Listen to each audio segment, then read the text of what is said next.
Check 1, 2, check. All right, well, we're gonna go live. Should we turn the mic on? I'll talk first, and then whoever wants to talk next can talk. You talking about the button on the mic? Yeah. You want to turn that on now before you go live? Is it on?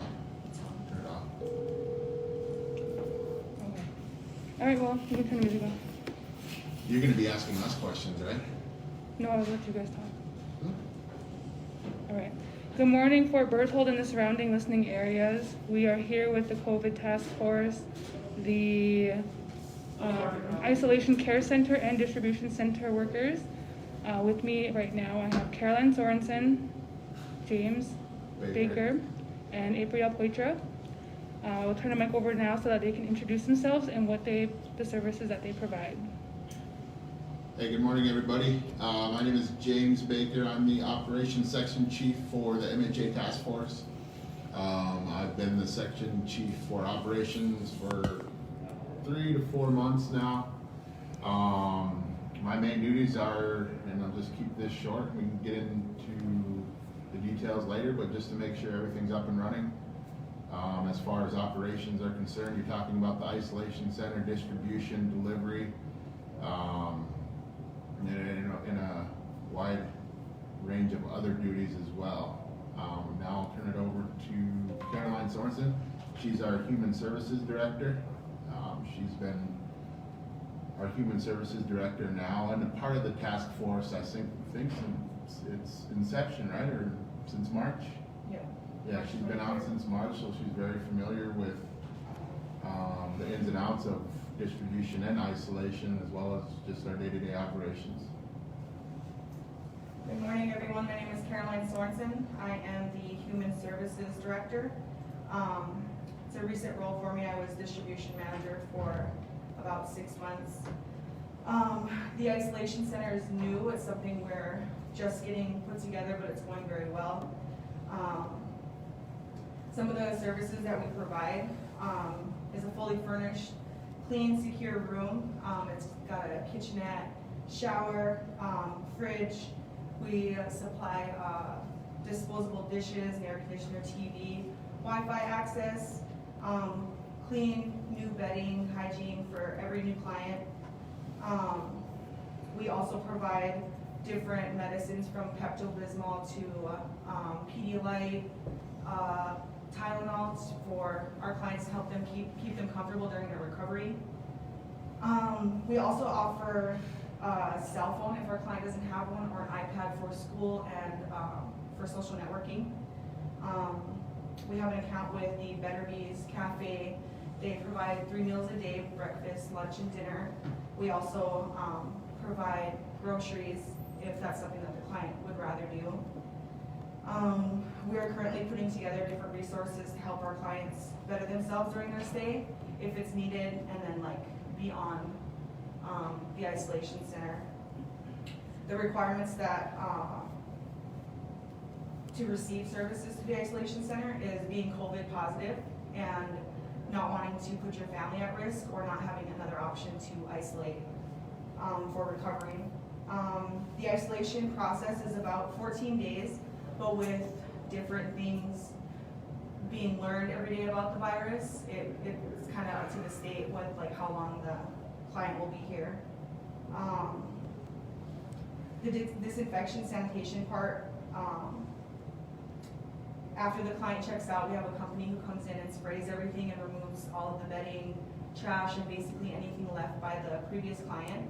And then the next day we'll have our team go in and clean it all again, all the surfaces, and put in new clean bedding, towels, hygiene pad, everything so that the client is comfortable while they're here. But that's pretty much what we've got going on here. And I'll turn it over to April.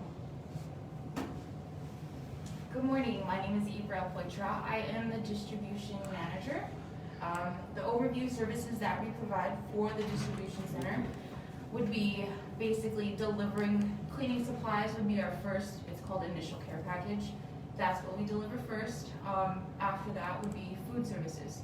Basically any type of food that you would need I would prefer up to 4 days is what I've been telling clients, is to order up to 4 days.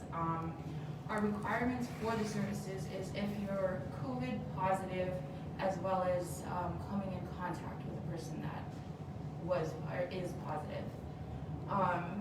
Can enrolled members who live outside of the reservation get services? Yes, as long as they provide transportation. I know that was a big question.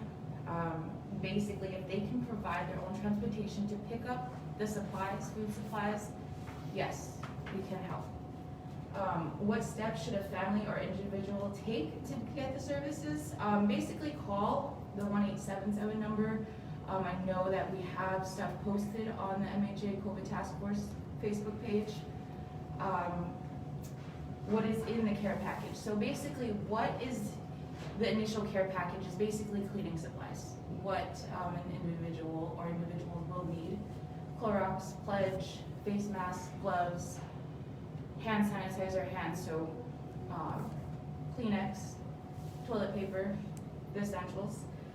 How many care packages a family or individual can receive. So basically, you can receive, so the first initial would be the cleaning supplies.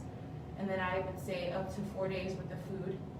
And let's say you test positive again after that you've been isolated, after the 2 weeks. You can receive another initial care package and then do the food services again. If you guys have any more to add to that.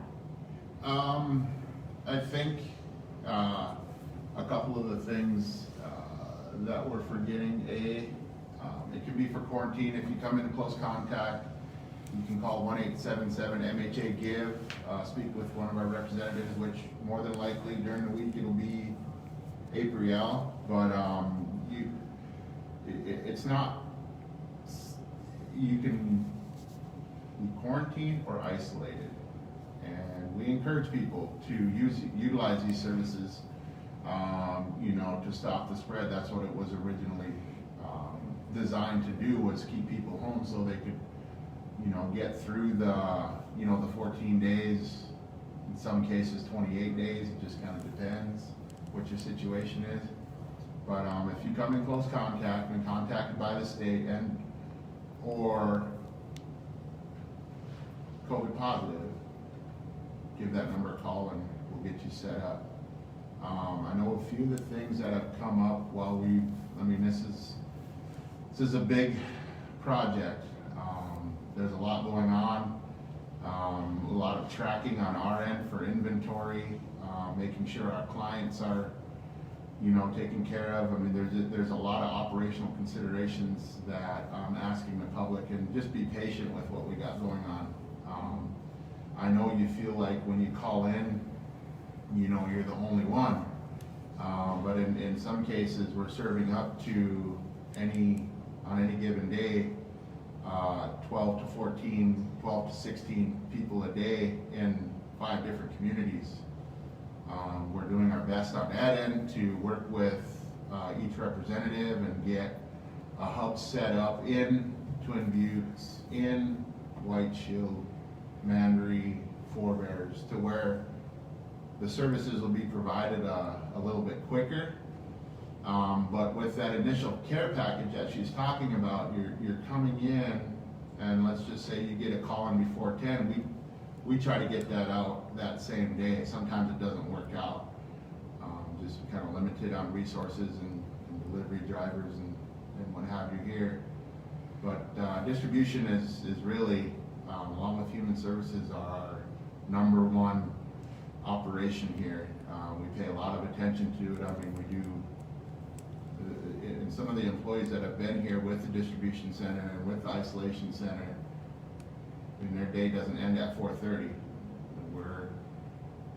We've been, in operations now with COVID now for almost 8 months, and I've been on board since then. Caroline has been here since then, and we're putting in 60 to 80 hours sometimes a week. It just depends. 14, 16-hour days, 100 to 125 phone calls coming and going. It gets busy, and it doesn't stop. So I would just encourage everybody to not only utilize the 1877 number, but just be patient with us as well. Question I had, so this care center, are there like employees or anyone here providing care for those that are sick, like 24 hours a day, or is it just, you come in, you're quarantined on your own, and... Yeah, so the way the isolation center works is you have to be COVID positive, but you have to also be able to take care of yourself. We don't have any on-site medical personnel. I know I'd say it's 50-50 with asymptomatic. We've had people come in that were asymptomatic and there have been no issues as far as health. But on the other end, we've had people come in and maybe come in a day or two and then have to be hospitalized. So we do have human services. They do their daily check-ins, 10 o'clock and 8 p.m. Just to see where everything's at, and obviously if there's a concern, they're in contact with the clients here at least twice a day, if not more. Usually more, depending on the services that they're needed. I mean, the people come in. I mean, we've had some people who less fortunate that need to look for housing and stuff like that. We'll take care of that. So to answer your question, no, we don't have any on-site medical personnel, but we do have access to IHS. I know Marilyn Yellowbird, Dr. Anita Martin, CHR have all come in and helped us. We've had to make a few calls to 911 to have them come in and take a look at our clients. But we do monitor them pretty closely. These are people that come in and they're under our care. So naturally we feel responsible to make sure they have everything they have, and we try to go above and beyond to provide all of that. Not only what we can offer here, but what the tribe can offer them and the state can offer them. One of the questions that's come up is can non-members isolate at the isolation center? And the answer is yes. If you're in the area and you become COVID positive, you don't want to go home to infect your family or whatever, we don't discriminate.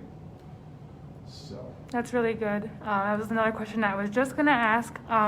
So what about members that are living off of the reservation? Do they still have the same opportunity to come quarantine here away from their families, saying that they're enrolled, that is? Yeah, so we've had a few incidences where the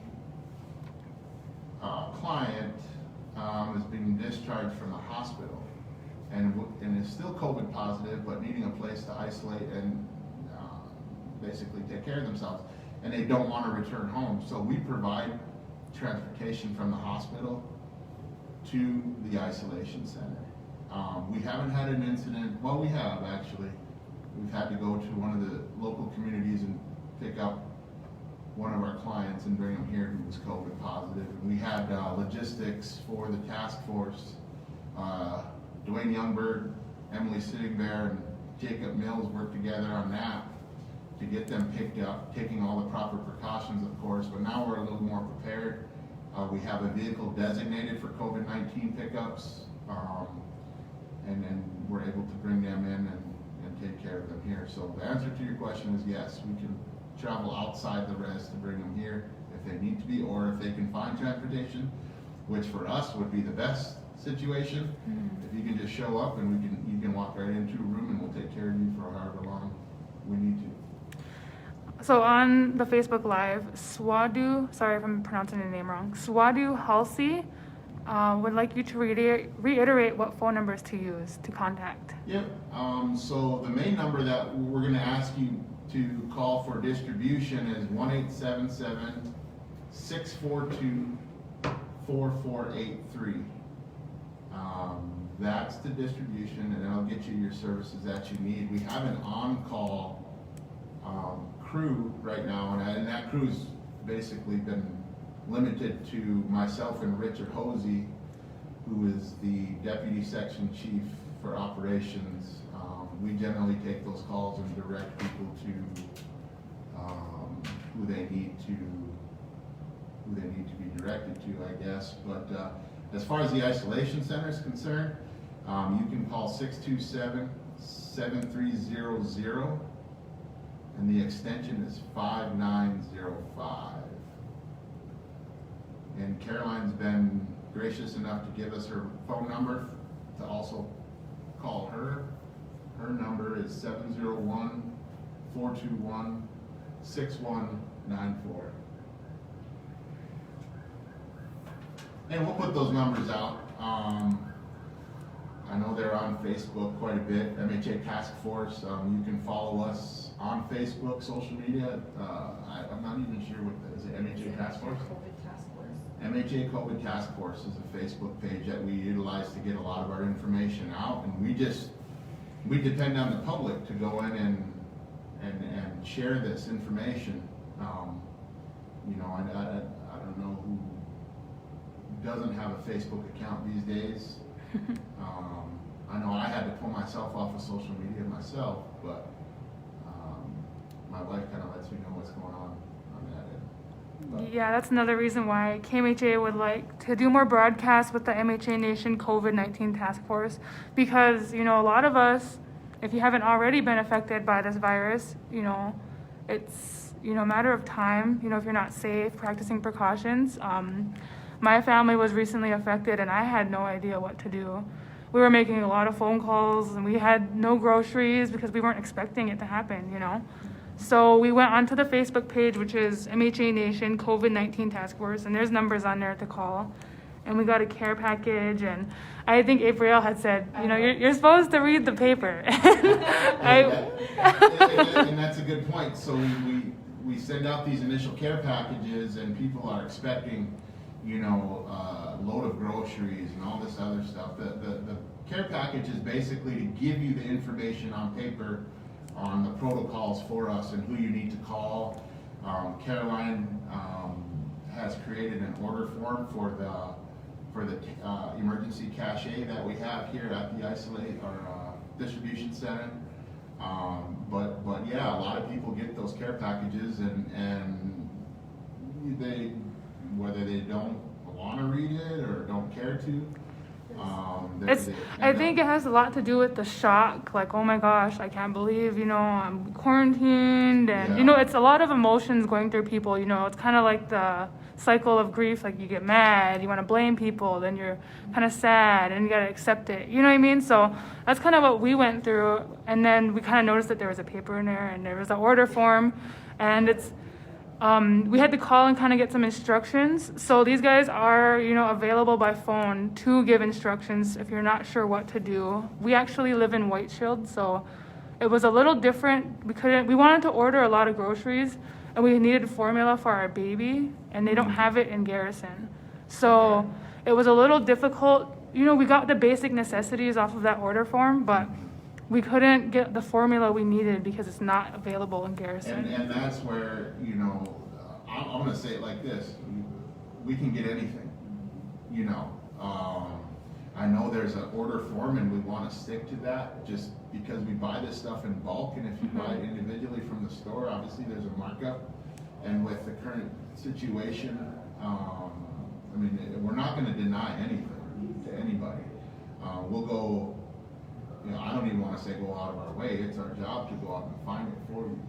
So anything you see on that order form, I mean, you're not limited to that, and there is a spot, I believe, at the end that says other. We'll find it. So for those residents living like in Twin Buttes or White Shield that don't have access to Jason's or, you know, like a nearby good grocery. We've created a charge account in Beulah. Okay. Yeah, with their local Super Value and Garrison with Krause's, so that becomes more readily available.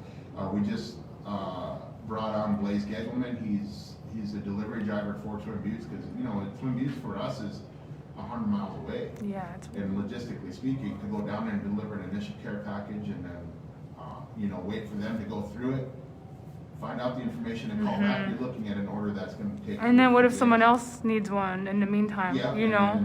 Yeah, so we've created these, you know, we tried to create an operation that runs seamlessly by utilizing all the resources in each community. And we sincerely appreciate White Shield, Twin Buttes.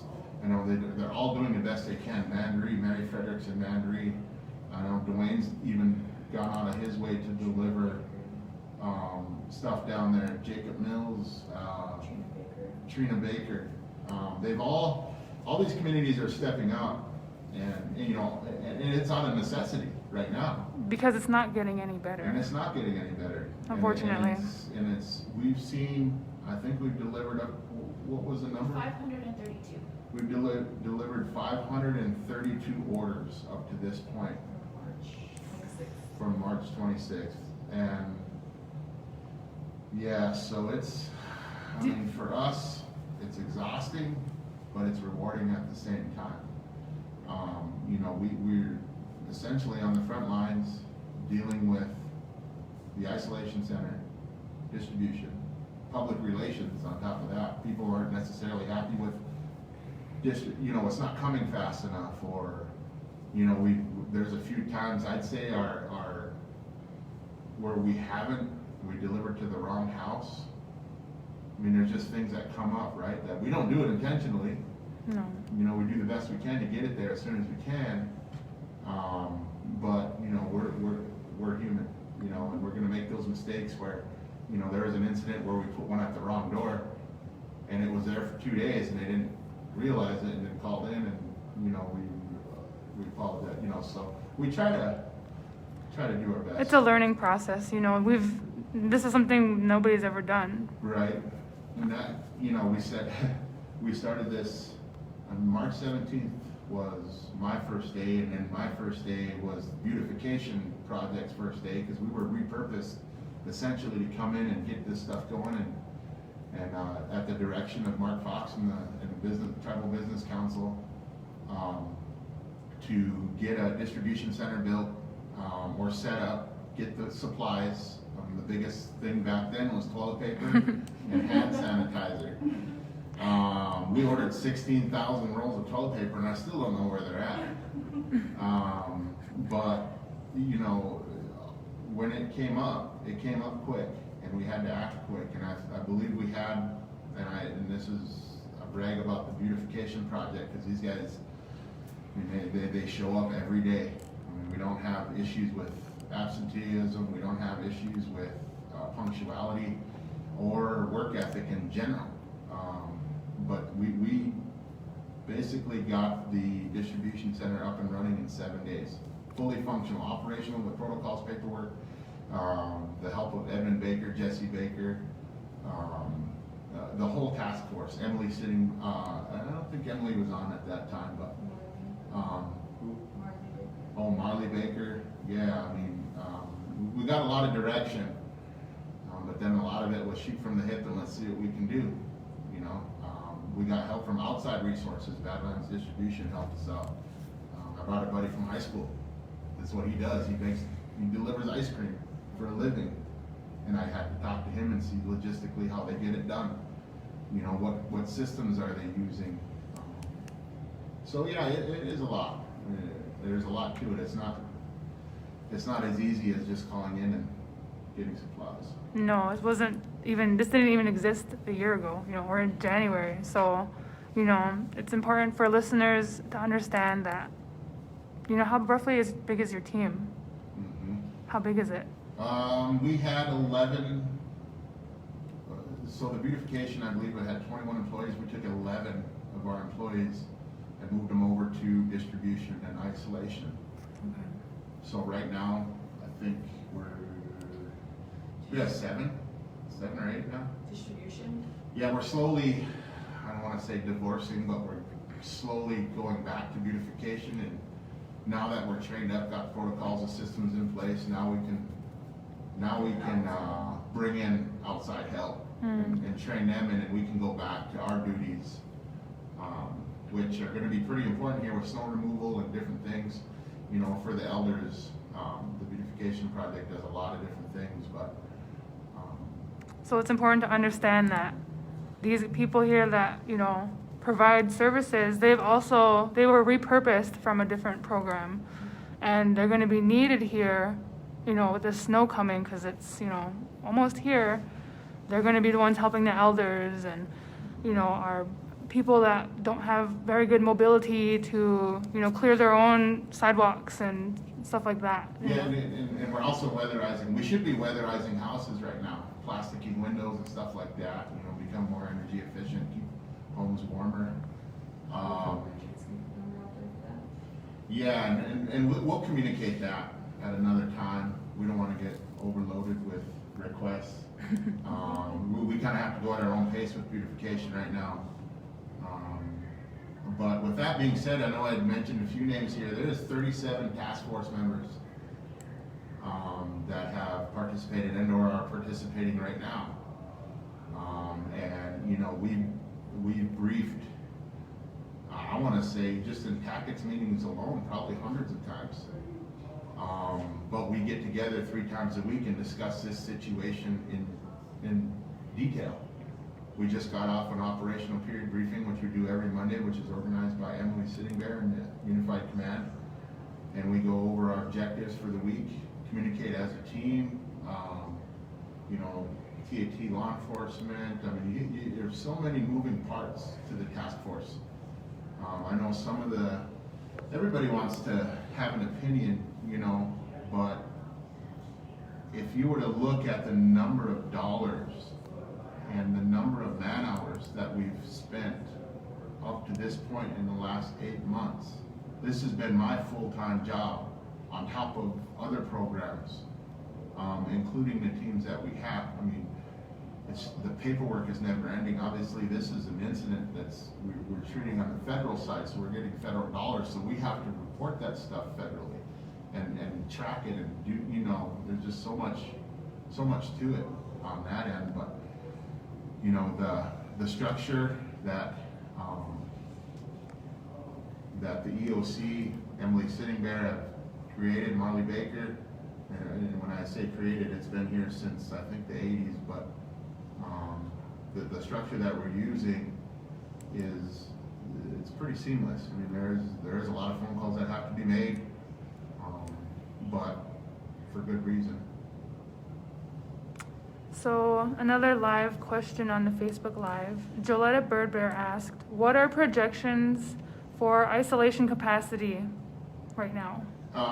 If you were to go base it on, if you were to base that on a week-to-week basis and average it out, we have 2 to 3 people in the isolation center at any given time. If you were to space that out, last week I believe we had 11 souls. In the isolation center. There was a bigger family. 12. We had 12. What's the max? The max is 18, but that's just here. We've created a relationship with Four Bears Casino, Scott Wilson and Ray Poitras, Robert Packendahl, and we've utilized the cabins out there, you know, for that.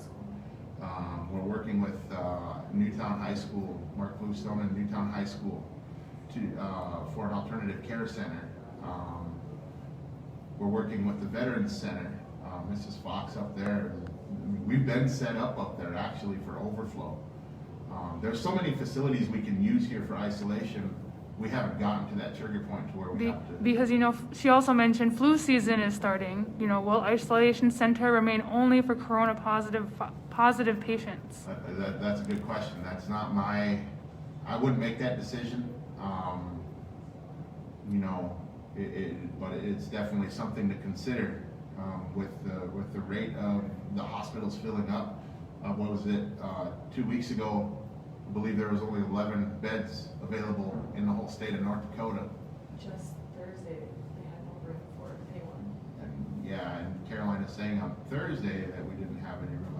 In Minot. But either way, I believe, you know, with a high functioning team as we are, and the facilities that are here on Fort Berthold, we can handle pretty much anything. And there's talk right now with Alternative Care Center, which is Alternative care center is different from the isolation center. That's basically a temporary hospital. And I wish, I know last week you had Dr. Anita Martin on, I believe, correct? Mm-hmm. And she had talked about, I'm sure, the medical strike team, bringing in a medical strike team, activating all the nurses and, you know, within the boundaries of Fort Berthold, or anybody who can come home to help out. You know, because it is, COVID works pretty quick, as we've seen. You know, I've gotten phone calls in the last month, and handled situations that ended up in, you know, with them not coming home from the hospital because they waited too long. The O2 monitors that are given out for COVID clients, those are important. You know, from what I've seen, it can make the difference. It can mean the difference between life and death. So it's definitely affected us. I mean, we're all emotionally attached to everybody here, family across, you know, Fort Berthold and across the nation in general. I got a Miranda Marcellet who's working down in Phoenix, and we talk once or twice a week, and it's not ending down there. It's actually a better situation down there than it is up here right now, which to me is crazy. But yeah, any other questions on Facebook Live? Clary's Big Back, not really a question, but she said, thank you, task force. In the past couple of weeks, I've seen how quick they get out and help people who are positive or quarantined. So yeah, I really do want to thank you guys for all that you do. I know you're a small team, but you know, you guys are really making things happen for everyone in a like really uncertain time. You know, nobody's ever dealt with this before. It's not exactly the job you guys signed up for, right? No. But you guys are doing it. You know, it's a learning curve. I'm sure, you know, it's not easy for anybody. But I guess now we could open the phone line. Sure. The number to call for our listeners out there, if you have any questions for James Baker, Caroline Sorensen, or for April Poitra, you can call in now. The number is 701-627-7300, extension 5902. One of the things that wasn't covered, and I can cover that now, is the location of the isolation center. So the isolation center is 24/7 facility located at the old nursing home in Newtown. I believe it was purchased this last spring by a North Segment, Dr. Monica Mayer's office. Nathaniel and them have been working with us since the beginning. Short story there, when the chairman, Mark Fox, asked me to get the distribution center up and running, I set up a meeting with Dr. Mayer and Nathaniel, and it was actually a phone call.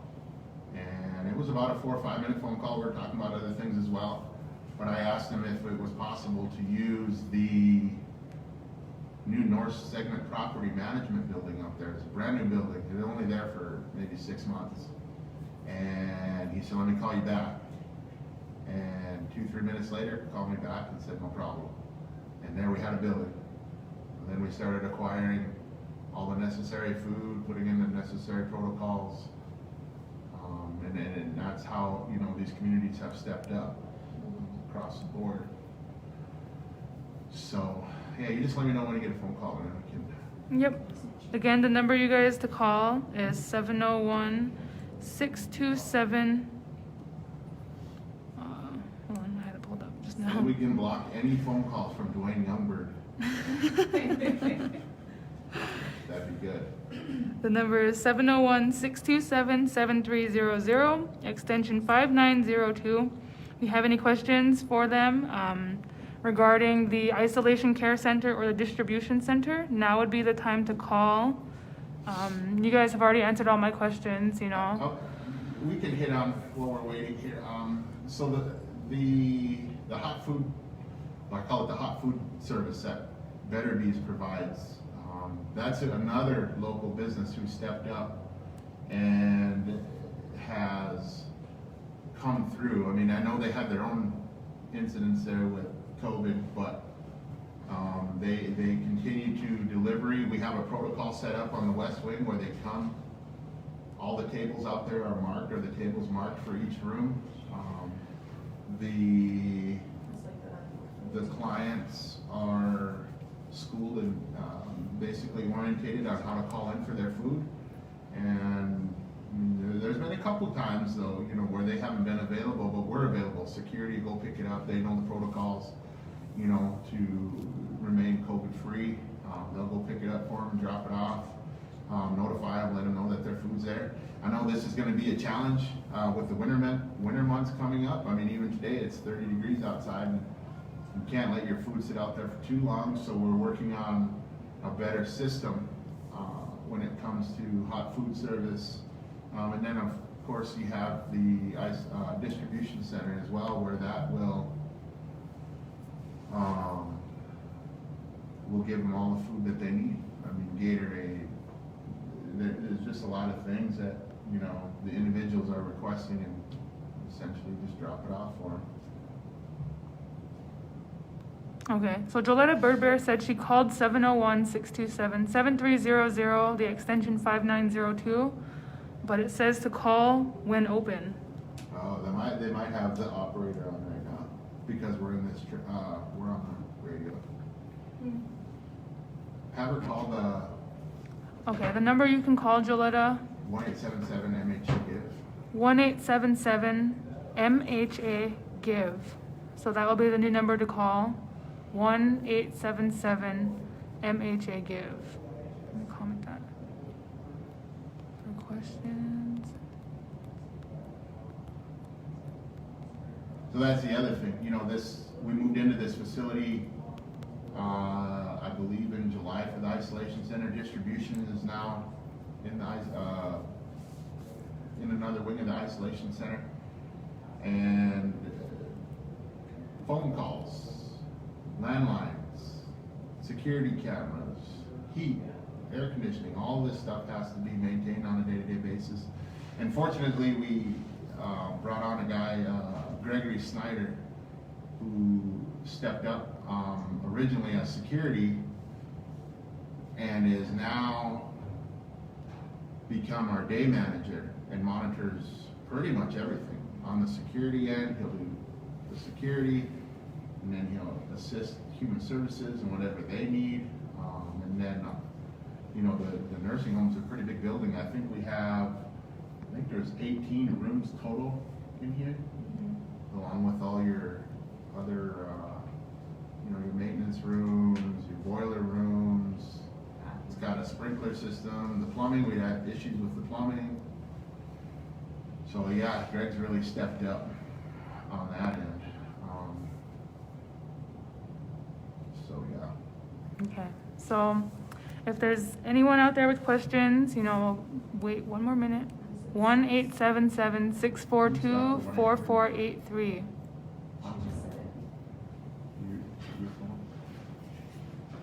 There's a number to call if you have any questions for the isolation care center or distribution center. They've given us a lot of information. If you missed any or part of it, or if you're just tuning in, we're live with the James Baker, Caroline Sorensen, and April Poitra, who are workers for the Isolation Care Center and Distribution Center for the MHA Nation COVID-19 Task Force. They've provided a lot of information on the protocols, you know, what happens when you get quarantined or isolated, what to do, what happens, what to do next. If you missed any or part of it, you can check it out on their Facebook page, MHA Nation COVID-19 Task Force. There is a live Facebook feed going that will be posted, and we've also shared it on KMHA's Facebook page as well. Yeah, some of the things that have been forwarded to me to bring out. You know, when we first started this out, obviously we hit the ground running, and we weren't trying to reinvent the wheel. We're trying to do the best we could. And with that being said, the team that we assembled has actually gotten national recognition from other tribes, and have reached out to get advice and how they can handle their own situation. You know, we think we're the only ones affected, but there's other tribes out there that are suffering a lot worse than what we have up to this point. And, you know, Emily Sitting Bear has taken on those phone calls and helped as much. I know I did a presentation at the beginning of, I want to say April, somewhere in there. Somebody's getting a phone call. Oh, okay. But yeah, so we've been helping, you know, guide other reservations and protocols, because that's what you want to avoid. You want to avoid reinventing the wheel. This is all new. And, you know, I want to say we're a pretty well-oiled machine. We can always do better. But we're here trying to make those corrections every day. Okay, thank you for that. So there's no questions or nothing else further to cover. We will conclude the broadcast today. Again, thank you guys for all that you do. You guys do a lot for the community. Like I said, if you have any questions or you missed out on any of this, there is a Facebook live feed video that covered this entire broadcast that you can check out on Facebook on the MHA Nation COVID-19 Task Force page. And with that, we'll go back to the music there in the studio. Thank you all for tuning in, and thank you guys for your information. Thank you, stay safe. Thank you.